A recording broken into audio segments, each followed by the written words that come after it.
Hey guys, I wanted to talk to you about this crazy scripture that I feel like we would probably have the tendency to not read because it's in red.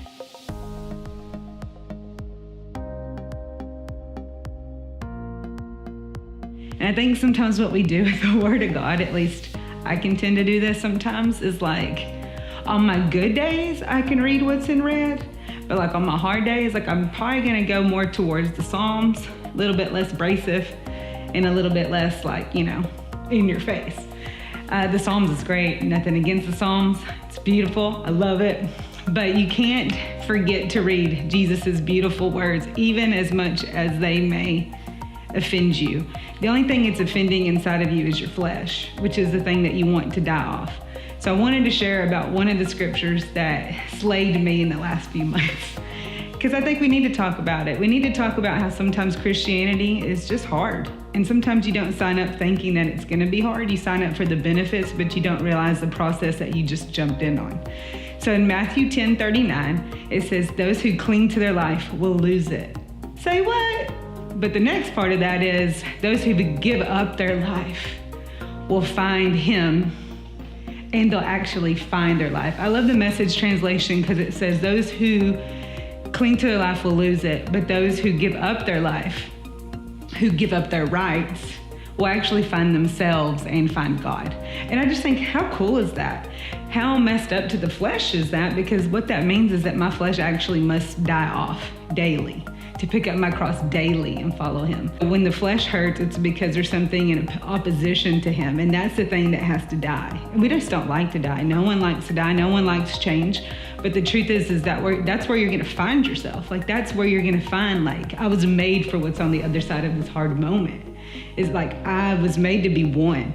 And in oneness, he's drawing me to face this thing. And he's asking me to let go, like just let go and trust me, trust that I'm good. So I wanted to use the illustration of the young rich ruler, because I think we can all kind of be like, oh, I know him. It's pretty, it's a pretty well-known story, a parable in the Bible.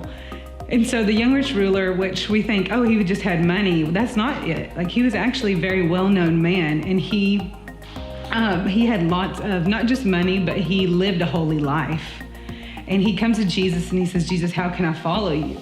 And he says, do not commit adultery, list goes on. And the guy says, I've done that my whole youth. I've done all of that. And Jesus looks at him and still says, but there's one thing still that you can't let go of. One thing he could not let go of. And we all know he was human, so he had his stuff. It wasn't just one thing, but there was one thing keeping him from fully letting go and actually trusting that God was good.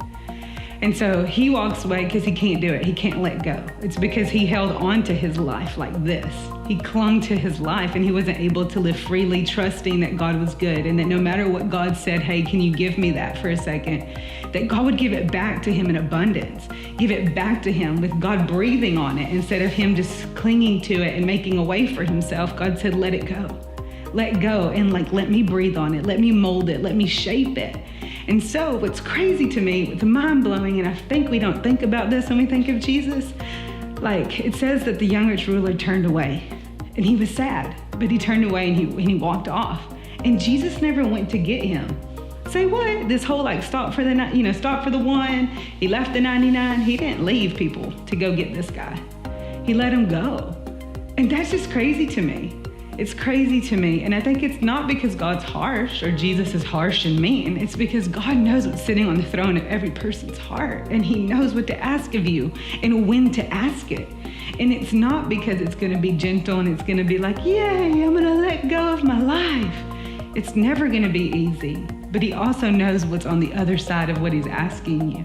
And what's crazy to me, even more so than anything I've shared, is 4 scriptures later, after the disciples say, well, if he can't get in, how are we getting in? And there's this big crazy, how do you even get into the kingdom? And what's crazy is Jesus says, for any person who lets go of his life, I will repay him back. And it's like, why didn't you say that while the young rich ruler was standing there? Because he probably would have said, okay, cool, I'm in. But Jesus knew what was on his heart.